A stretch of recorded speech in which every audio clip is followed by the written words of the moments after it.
জাহান্নামীর একটা করে ঢুকবে, উপর এক বালতি করে গরম পানি, ওই গরম পানিতে পুরো গা পুরো দেহ ঝলসে যাবে।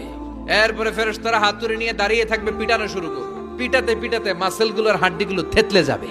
জাহান্নামের আগুনে জ্বলতে জ্বলতে যখন চামড়াগুলো গোশতেগুলো ঝলসে যাবে, রব্বুল আলামিন নতুন করে চামড়ার গোশত গায়ের মধ্যে ফিট করে দিবে। ওই চামড়া গোশত আবার ঝলসাবে, আবার ফিট। আযাবটার মজা যেন ভালো করে টের পায়। একের পর এক শাস্তি শুরু এবার জাহান্নামে। যারা দুনিয়াতে আত্মহত্যা করছে, ছুরি মারছে, ও খালি ছুরিই মারবে। বিষ খাইছে, খালি বিষ খাবে। যে মেয়েগুলো ওড়নায় গলা পেঁচিয়ে এই আত্মহত্যা, তারা জাহান্নামের রশিতে আর ওড়নায় খালি আত্মহত্যা করতেই থাকবে। যারা স্মার্টফোনের ভিতরে ইন্ডিয়ান নায়িকাদের কোমর দোলানো ডান্স দেখেছে, অশ্লীল ভিডিও দেখেছে, জাহান্নামের গরম শিক চোখের ভেতরে ঢুকিয়ে দেওয়া হবে। যারা মিথ্যা বলতো, ওদেরকে এক লাইন জাহান্নামের ছুরি দিয়ে কুচি কুচি করে জিহ্বাটা কাটা হবে। অন্যের জমি মেরে খেয়েছে এরকম ডাকাইত আসারা নাই, 7 জমিন ওর কাঁধে তুলে দেওয়া হবে। এবার ঘাড়ে কর। গিবত করে চগল খড়ি আছে না নাই, তাদেরকে আল্লাহ জাহান্নামের তামা দিয়ে নখ বানায় দিবে, আগুন ঝরবে ওটা থেকে। নিজেরা নিজের গালের গোশত আর বুকের গোশত টেনে কুড়ে কুড়ে খাবে। ওদের ব্যথার চিৎকারে পুরো জাহান্নামটা থারথার করে কাঁপে।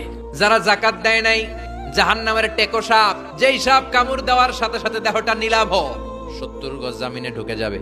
আবার সাপ ওখান থেকে ছোবল দিয়ে বের করে পা থেকে পেঁচাতে পেঁচাতে কোমরে একটা টাইট। পারবেন সহ্য করতে? আল্লাহ জাহান্নাম থেকে তুমি আমাদের বাঁচাও।